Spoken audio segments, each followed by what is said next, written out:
Hi, Peter. Okay.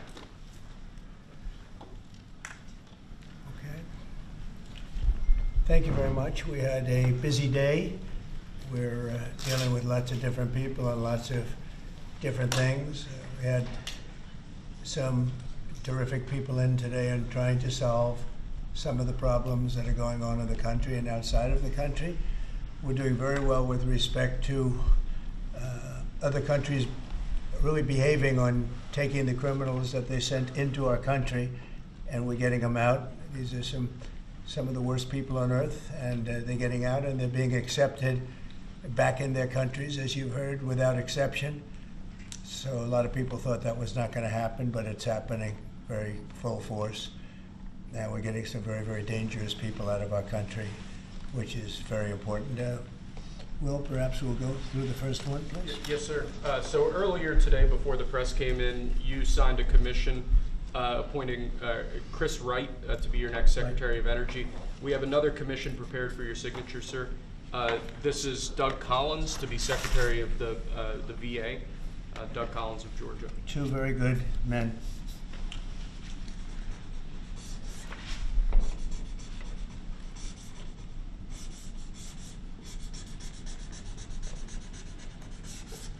Okay. Thank you, sir. Next up, in light of numerous actions taken by a number of bodies of the United Nations which exhibit a deep anti-American bias, we have an executive order prepared for your attention that would withdraw the United States from the UN Human Rights Council, would withdraw the United States from the UNRWA, which is a refugee organization, and would also review American involvement in UNESCO, which has also exhibited anti-American bias. More generally, the executive order calls for a review of American involvement and funding in the UN in light of the wild disparities in levels of funding among different countries that, as you've expressed previously, is deeply unfair to the United States. So I've always felt that the UN has tremendous potential. It's not living up to that potential right now. It really isn't, hasn't for a long time. It has, there are great hopes for it, but it's not being well run, to be honest, and they're not doing the job. A lot of these conflicts that we're working on should be settled, or at least we should have some help in settling them. We never seem to get help. That should be the primary purpose of the UN, the United Nations. And again, it's got great potential, and based on the potential, we'll continue to go along with it, but they got to get their act together.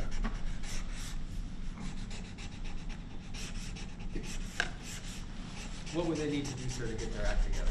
Well, you got to be fair to countries that deserve fairness. They have some countries, as you know, that are outliers, that are very bad, and they're being almost preferred as countries to those that do their job and are doing a good job, and they have to really, they're going to end up losing, a lot of countries are going to end up losing their credibility like other organizations, and then they're going to be nothing. The potential of the United Nations, and not everybody agrees with me on this, the potential of the United Nations is fantastic if properly run. So we'll see what happens. How much money are you willing to take away from them?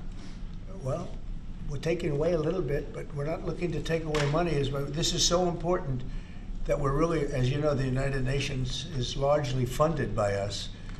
But, and it shouldn't be, it should be funded by everybody, but we're disproportionate, as we always seem to be.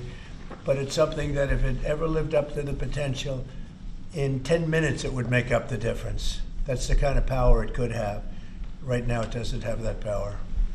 Next, sir, this is a national security presidential memorandum that seeks to impose maximum pressure on the government of the Islamic Republic of Iran. Many of these provisions are similar to actions that your administration took during your first administration. The basic idea here is to have every department and agency, or many departments and agencies in your government attempt to sanction and control Iranian activities, particularly relating to the Iranian nuclear program and the Iranian export of terrorism through support of various proxy groups abroad. And the intent here is to give you all of the possible tools to, I'd say, engage with the Iranian government to ensure that going forward they're less of a malign actor on the world stage? So this is one that I'm torn about. Everybody wants me to sign it. I'll do that. It's very tough on Iran. It's what we had before. We would have never had the problem. You would have never had October 7th. We would have never had the problem had the election gone the different way, which it should have. But this one, I think, more than made up for it. I think we're doing things, and it shows that more than made up for it, much more historic. The Iran situation, hopefully, I'm going to sign it, but hopefully we're not going to have to use it very much. We will see whether or not we can arrange or work out a deal with Iran, and everybody can live together, and maybe that's possible, and maybe it's not possible. So I'm signing this, and I'm unhappy to do it, but I really have not so much choice because we have to be strong and firm, and I hope that it's not going to have to be used in any great measure at all. It'd be great if we could have a Middle East and maybe a world at total peace. Right now you don't have that. When I left, you had peace all over the world, and now you have the world is blowing up. As you know, Bibi is coming in to see me later. Others are coming in to see me. We'll see what we can do. But I'm signing this, and hopefully it will be a document which won't be very important, will hardly have to be used. So what kind of deal would you be prepared to Well, make we're going to with see. I mean, we're going to see. They cannot have a nuclear weapon. With me, it's very simple. Iran cannot have a nuclear weapon. Do you support We don't want to be tough on Iran. We don't want to be tough on anybody, but they just can't have a nuclear weapon. do you Mr. support President, are you going to retaliatory- engage in conversations with your counterpart in Iran? I would. Do you want to block the sale of Iranian oil to other nations? Well, we have the right to do that, and that's what I did before. And they had no money. They wouldn't have had the money for Hamas or Hezbollah and anybody else. It could have been solved. This thing, it just, if things went the way they should have, this would have been over long ago. But it's not over. How And, close do you think Iran is to developing a nuclear weapon? I think they're close. I think they're close. They're too close. But again, you could go back 4 years. I would have said they would have had it during this intervening period. But they're pretty close, Peter. And why say that you're unhappy to sign it if it's Iran and their proxies who have threatened to retaliate against you and your team by killing you guys for taking out Soleimani? Well, they haven't done that, and that would be a terrible thing for them to do. Not because of me. If they did that, they would be obliterated. That would be the end. I've left instructions. If they do it, they get obliterated. There won't be anything left. And they shouldn't be able to do it. And Biden should have said that, but he never did. I don't know why. Lack of intelligence, perhaps. But he never said it. If that happens to a leader, or close to a leader, frankly, if you had other people involved also, you would call for total obliteration of a state that did it. That would include Iran. So I'm signing this, and it's a very powerful document, but hopefully we're not going to have to use it. Mr. President, if the Prime Minister today were to ask your help in striking at Iran's nuclear facilities to prevent the kind of progress towards a nuclear weapon, would you give him the green light? Would it, either to do it himself or for the U.S. to participate with him? I don't know that that's what he's going to be asking for. I have no idea that it is. You're telling me. We're going to have a pretty long meeting. We're going to be discussing a lot of things, not only that, but a lot of things. And I'll let you know if the time comes to let you know. But right now, that's not something that I can discuss. Mr. President, when you said if they do it, they get obliterated. Just to be clear, you're talking about if Iran made an attempt on your life. Yeah, that would be called total obliteration. And I can't imagine they do that. It should have been stated by Biden, but he didn't state it because he had no clue, as you know, as Mr. everybody President, what knows. is your vision actually for relationship Do you with have anything Iran? else? No, that's all we have. My vision for For a what? relationship with Iran, and what do you? what I'd do you love to think have a Israel good would- relationship with everybody. They can't have a nuclear weapon. That was the only thing that was very important. They can't have a nuclear weapon. Beyond that, it would be very tough if they insist on doing that. They have some of their leadership, I can tell you, right now, and maybe you know it, maybe you don't, but there are many people at the top ranks of Iran that do not want to have a nuclear weapon just for that very reason. Mr. President, what's your reaction to China's retaliatory tariffs? It's fine. It's fine. We're going to do very well against China and against everybody else. Right now, they've taken advantage of the Biden administration like I've never seen. I've never seen. The deficit with China is about $1 trillion.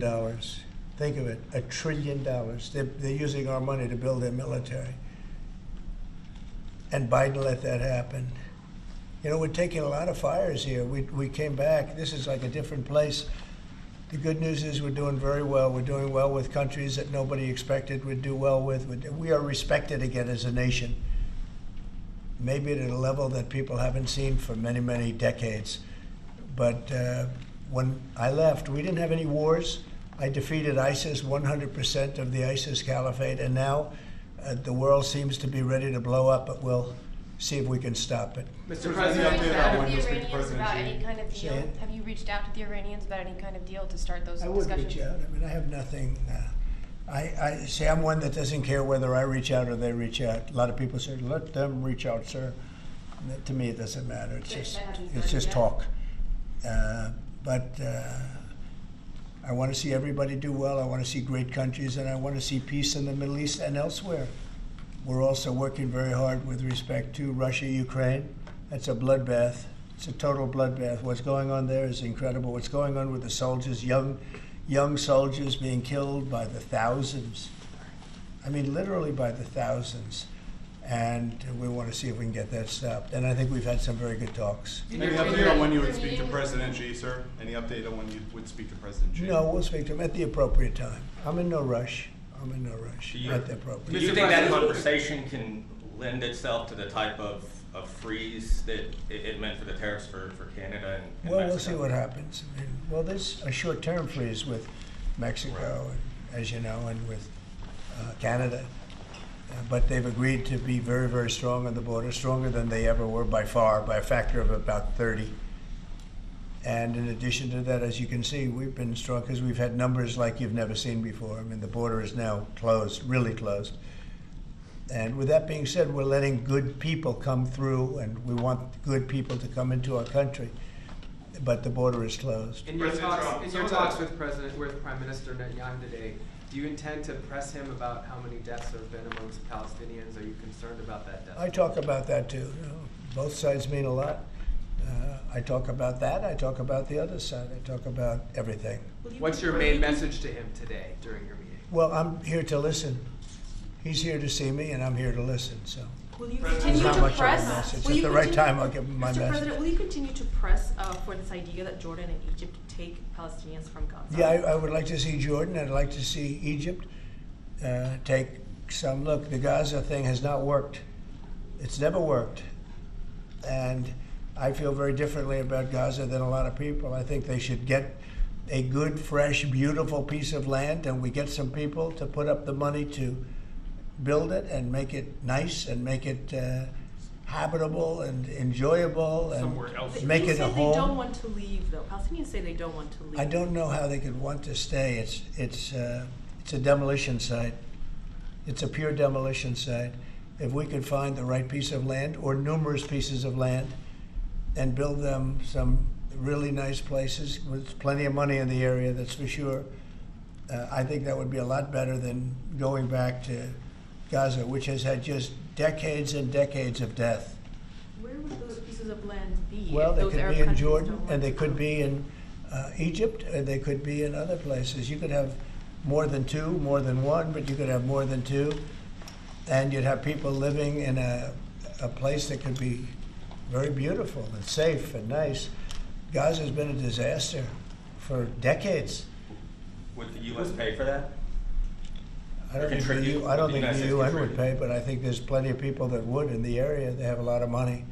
They certainly have a lot of money. Some of the countries over there, they'd like to see it. I know that Saudi Arabia wants to see peace. I can see that. And many of the countries there, as far as I'm concerned, they all want peace. I think, maybe I'm wrong on this, but I think Iran would like to see peace too. They've had enough. Don't you think they've had enough? But the leaders of Egypt and Jordan have said bluntly they have no interest in doing this. Well, they may have said that, but a lot of people said things to me. They said they wouldn't take anybody back in Venezuela, and right now they're flying them right back into Venezuela. And a lot of people, and they're doing the right thing in Venezuela. The Panama Canal is an active discussion right now. They said things about that, and virtually everything that's been said has been incorrectly stated based on the result. Doesn't that amount to forcibly displace, or wouldn't that amount to forcibly displacing those people from Gaza? If I don't say think they so. want I think to? if they had the opportunity, they'd love it. If they had an alternative to Gaza. They have no alternative right now. I mean, they're there because they have no alternative. What do they have? It is a big pile of rubble right now. I mean, have you seen the pictures of it? Have you been there? It's terrible to live. Who can live like that? And very dangerous. There's shooting all over the place. There's bombing all over the place on both sides. No, I would think if they had an option of moving to an area, either in a large group or various smaller groups, and take care of the close to 2 million people, I would think that they would be thrilled to do it. They have no, when you say about the Gaza Strip, they don't have an option. To be clear, you're saying they'd be thrilled. Very dangerous. They'd be thrilled to leave Gaza. Oh, I think they'd love to leave Gaza if they had an option. Right now, they don't have an option. What are they going to do? They have to go back to Gaza. But what is Gaza? There's practically not a building standing, and they're very dangerous. Those buildings are shifting, and they're falling down all over the place, and there's gunfire all over. It's going to be that way for a while. Mr. President, wouldn't it have made more sense to evacuate people while the war was ongoing rather than now when there's a ceasefire? Which is what you're talking about. When it was more dangerous when there were strikes overhead than now. Well, the strikes could start tomorrow. There's not a lot left to strike. Exactly. It's a demolition site. The whole place is demolished. It's unsafe. It's unsanitary. It's not a place where people want to live. Mr. President. Nobody's gone. They have no alternative but to go back. If we gave them an alternative of living in a beautiful open place with some, nice quarters there, nice housing of sorts, and we have the money in the Middle East to build that. Do you support Israelis actually moving back and creating building Not settlements? necessarily, no. I just support cleaning it up and doing something with it, but it's failed for many decades. And somebody will be sitting here in 10 years or 20 years from now, and they'll be going through the same stuff, the wars. And they've had civilizations on Gaza, many civilizations on Gaza, and they're buried in the sand. Secretary It Rubio. doesn't seem to work. Secretary- Elon Musk, Yeah. thank you, sir. On Elon Musk, how often are you talking to him? And have there been ideas that he's brought to you that you've said, oh no, wait a minute, this is going a little too far? Well, many ideas, but look, he's done a great job. Look at all the fraud that he's found in this U.S. AID. It's a disaster what the people, radical left lunatics, they have things that nobody would have even believed. The whole thing with $100 million spent on you know what, with money going to all sorts of groups that shouldn't deserve to get any money, with the money. I'd like to see what the kickbacks are. How much money has been kicked back? Who would spend that kind of money to some of the things that you read about and I read about and I see every night on the news and every morning when I read the papers? Who would spend money for that? I would say this, the people that got all that money, are they kicking it back to the people that gave it from government? No, that's, to me, very, very corrupt. The real question is how much of a kickback has there been? And one of the things I want to investigate rapidly, because I've never seen anything to this extent, the train that's being built between Los Angeles and San Francisco is the worst managed project I think I've ever seen, and I've seen some of the worst. Billions and billions, hundreds of billions of dollars over budget.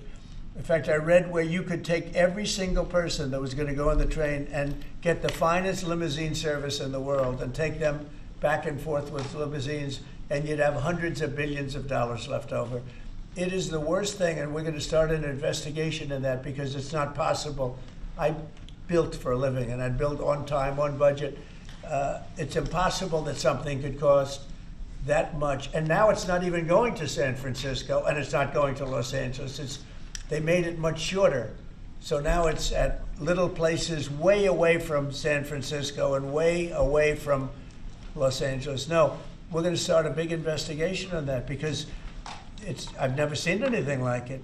Nobody has ever seen anything like it. The worst overruns that there have ever been in the history of our country. And it wasn't even necessary. I would have said, you don't buy it. You take an airplane. It costs you $2. It costs you nothing. You take an airplane.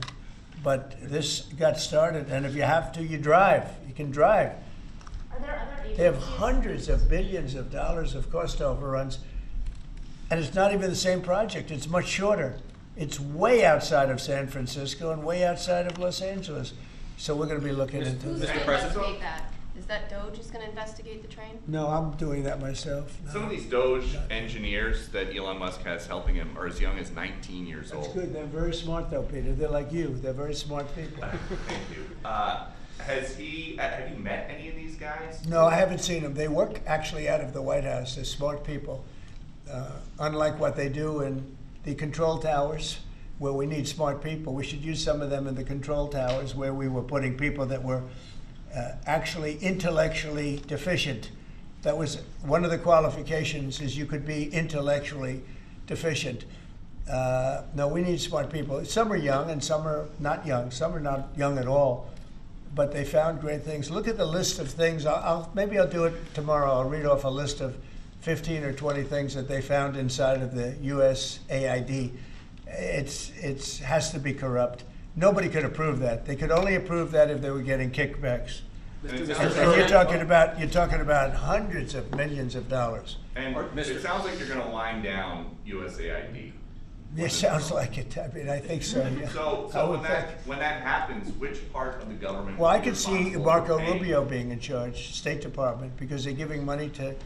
I mean, some of the money is well spent, I guess, but much of it is really fraudulent. And on the education department, why nominate Linda McMahon to be the education department secretary if you're going to get rid of the education department? Because I told Linda, I hope you do a great job and put yourself out of a job.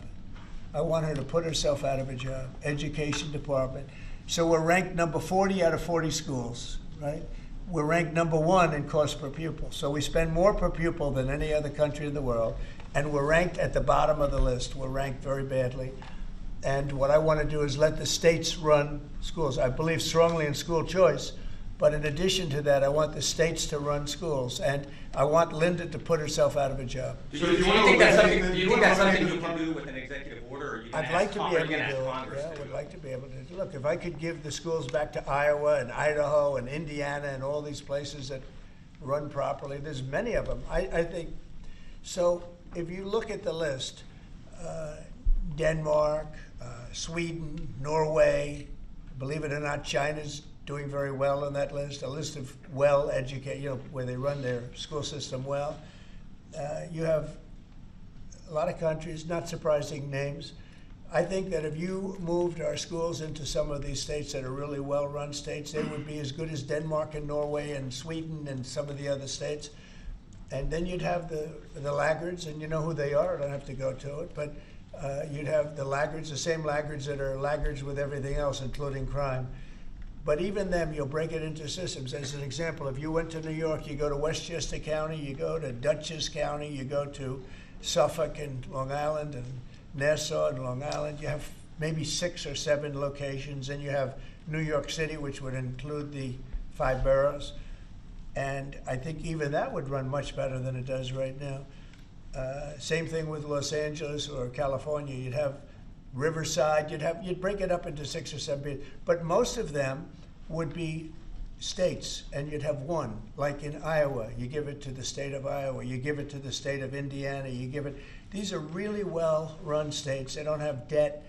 They don't have problems. They don't have any crimes, relatively speaking, to speak of. And you would have education that would be the equivalent of Norway and Denmark and various other places that are at the top of the list. So we're at the bottom of the list, and we're the most expensive. We're at the top of the list when it comes to cost per pupil. We spend more money per pupil than any other nation in the world, and yet we're rated number 40. The last ratings came out, you saw them. So they talk about 40 countries, we're rated number 40. And I say that if we did this, we would go 20, 30 notches up. We could do great. And we would have some of the best districts in the world. But are you looking to do that with an executive order, sir, or do you need to work with Congress? Well, and there are the some teachers people that union? say I could. I think I'd work with Congress. I think we'd have to work with the teachers union, because the teachers union is the only one that's opposed to it. Nobody else would want to hold them back. Look, we have to tell the teachers union, we're rated last in the world in education of the top 40. We're rated last. We were 38. Now we're 40. We went to 39. We went to 40. We're at 37. But we're at 40 now. The thing just came out. That's under Biden. Remember that? Secretary Rubio announced a deal this week that would allow potentially American citizens who are criminals to be put in a different country. Is that something you're looking to do? No, I didn't know that he announced that yet, but if he did, it's fine, yeah. We have hardened criminals, horrible people. You see him pushing people into subways. The train is coming last week. Guy walking around and just sees somebody waiting for the train. Train's coming 40 miles an hour, and he gets pushed into the subway. And that happens all the time. These are sick people. If we could get them out of our country, we have other countries that would take them. It's no different than a prison system, except it would be a lot less expensive, and it would be a great deterrent. Send them to other countries. If we could go a step further, in other words, we're talking about getting the criminals out of our country that come in through other countries illegally, right? The illegal migrants, as I call them. Well, we have people that are just as bad as them in our country. If we could get them out, I'd be very happy. El Salvador said that he would wanted you to pay a fee for that. Would you pay that? Well, it's a very small fee compared to what we pay to private prisons. But under what authority? And a very, very small fee. I don't know, we'll have to find that out legally. I'm just saying, if we had the legal right to do it, I would do it in a heartbeat. I don't know if we do or not, we're looking at that right now. But we could make deals where we'd get these animals out of our country. And you know, if you take the shooters, the people that hit old ladies in the back of the head with a baseball bat when they're not looking, that walk down the street, the people that you see it, the people that take out a gun and shoot you for no reason at all. If we could get these animals out of our country and put them in a different country under the supervision of somebody that made a relatively small fee to maintain these people, because you know what? These are criminals, you call them hardened criminals. They've been in jail 40 times. There's one 42 times. And every time the person gets out, it's a he. Every time he gets out, he commits another crime within 24 hours. And it's a heinous crime. It's a rough crime. We don't want these people in our country either. We don't want them in our country. If we had the option to get them out and let them be based in some other country at a fraction of the cost, and frankly, they could keep them, because these people are never going to be any good. That person that has been arrested 42 times or 22 times or 17 times and is all in for manslaughter and everything else, and only gets out because of a very weak judicial system that only goes after people like Trump. They don't go after the criminals. They don't go after people like this. And they laugh at our law. If that took place, you would have a lot less crime automatically. So, Mr. President, exploring whether they, on Guantanamo Bay, is there enough space there to accommodate? There's a lot of space to accommodate a lot of people, yeah, so we're going to use it. Can you talk a little bit We more have it, about it's why? already up, we have it for nothing. But we can do less expensive and even more secure. We've had other countries come to us saying, we would love to do that. We would love to take your criminals and we'll maintain that. We'll be their jail. And I'm only talking for the most severe cases. Like, I watched that guy on tape pushing the man into the subway last week. That man that did that is a real bad guy. Many, many arrests. And do you think you're going to convince him someday to be good and a wonderful, wonderful citizen for our country? It's never going to happen. I want to get those people out. I'd love to get them out along with the illegal migrants. The migrants are rough, but we have some bad ones too. I'd like to get them out. It would be all subject to the laws of our land, and we're looking at that to see if we can do it. What if the president offered to take Say it. What other countries have offered to take these Americans? Numerous, many. Could you And list Marco them? brought it up today. I'm glad he did. Because a lot of people are thinking it. When I watch some of the crimes being committed in New York City and Chicago, look at Chicago, the volume of crime that they have and the viciousness of the crime. These people are horrible people. And if somebody thinks they're going to be wonderful citizens someday, they're wrong. It's not going to happen. It's not going to happen. They're bad. These are hard, tough criminals. In many cases, they're crazy. They're absolutely crazy. But they're very dangerous. If I could get them out of the country and be in some other country where they're glad to have them because they make a small fee compared to what we'd pay to a private prison or to, put them in one of our prisons that costs even more money, I think it would be great. I'd love to get them the hell out of our country. Thank you very much, everybody. President Trump, win the Super Bowl. Thank you. I don't want to say, but there's a certain quarterback that seems to be a pretty good winner. And just last one, because you mentioned it many times. What do you think about Joe Biden signing on with a talent agency? You got to be kidding. He signed on with a talent agency? He does. He's got some entertainment agents now. I think he's got bigger problems than that. I really do. I think he's got much bigger problems than that, but I wish him well. We inherited a mess. This place is a mess, but it's quickly being solved, the problem. We're going to make America great again. Thank you very much. All right, guys, let's go. Thanks, guys. Thank you.